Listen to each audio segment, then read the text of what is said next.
everyone, number 49 on my list of 100 greatest songs of all time is Up on Cripple Creek by the band.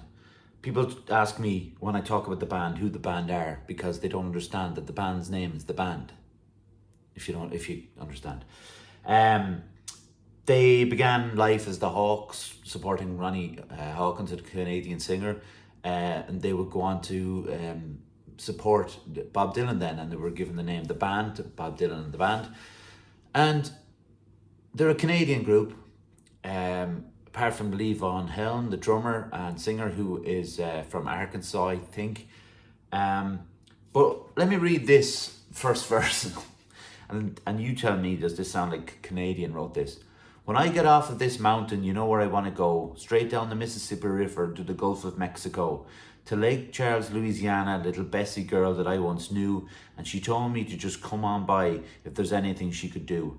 Robbie Robertson is the guitarist and the songwriter, and he has a really good knowledge of history of Southern America.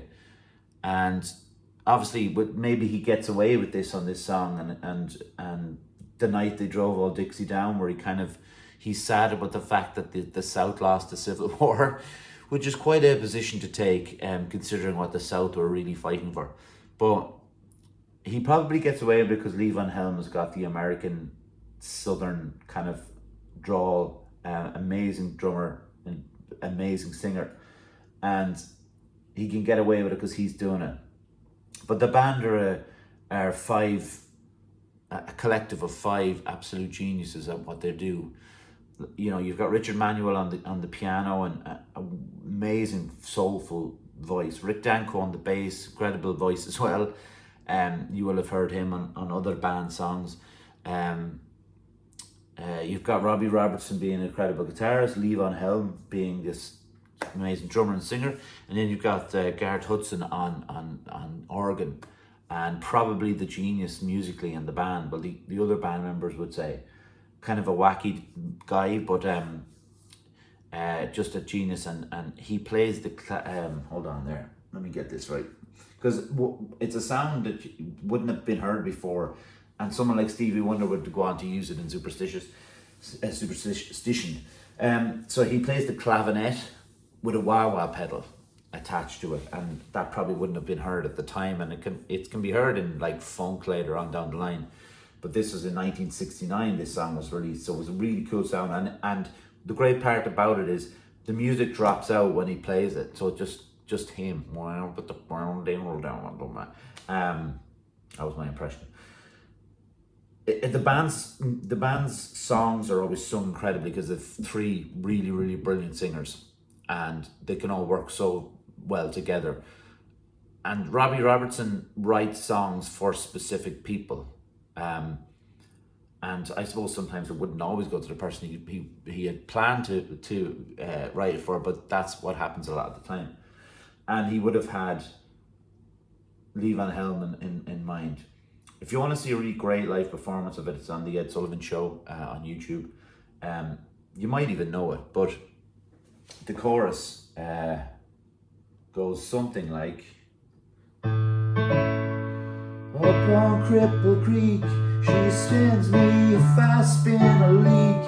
She mans me, I don't have to speak, and she defends me a drunkard's dream if I ever did see one. So it's just like A, D, E, F sharp minor, G. So good, that rise. Up on Cripple Creek, she sends me if I spin the leak. She mans me, I don't have to speak. She defends me a drunkard's dream if I ever did see one. That's where the clavinet comes in with the wah-wah pedal. And it's real, like they dress like they just came out of the Civil War in the early days. And you'll see on that Ed Sullivan Show, like the get up they're wearing, the little hat and like the kind of braces and stuff like that. There was a certain, they lent into that idea of these you know, it's these kind of a band of traveling like hobos or whatever you want to call it. And they'd record up in Woodstock. This song was on their second album, and they'd record up in Woodstock in New York, up in you know, the northern the state of New York, and it became a place where it became cool to hang around. I think Dylan kind of was one of the precursors of it. Before this is before Woodstock Festival, and they would be up there in a house, and it was a pink house, so they called it the Big Pink, and they'd eventually go on and call their album one of their albums the Big Pink. Is the first one or the second one? Second one. And Music from the Big Pink was what they called it. And if you listen to just even some of their outtakes, it's just incredible musicianship. Like, I went up to see in Dublin, I went up to see them a tribute act do.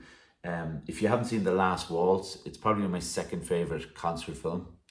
And they a group of musicians were doing it up in the Olympia in Dublin, and they had different guests coming out, because during The Last Waltz you had Bob Dylan and Van Morrison and Joni Mitchell, these really incredible artists, and Bob Dylan and Neil Young of the time coming out and singing with them. So they had these guests coming out and singing with them up in Dublin. And it was a great performance. But The Last Waltz, apart from Stop Making Sense by Talking Heads, The Last Waltz is my it's my favorite, second favorite music concert, and they obviously play this in it, and it's always like been just like, I don't know, I think I got into them through Bob Dylan, because I went through a heavy Bob Dylan phase when I was in my late teens, early 20s, and but that didn't stop me from one day swapping my Dylan best of for a Q magazine, a Beatles Q magazine, which I think I still have. It was like you know, they sell off those limited edition. They say they're limited edition. Yeah, my friend Wally had one of them, and I was like, I'll give you my Bob Dylan album best of if you give me that. It was a two CD set as well. It was a hefty Bob Dylan best of, and I swapped it for that. But I would have got through or been at least made aware of the band by their association with Dylan. But if you don't know them, they're really great.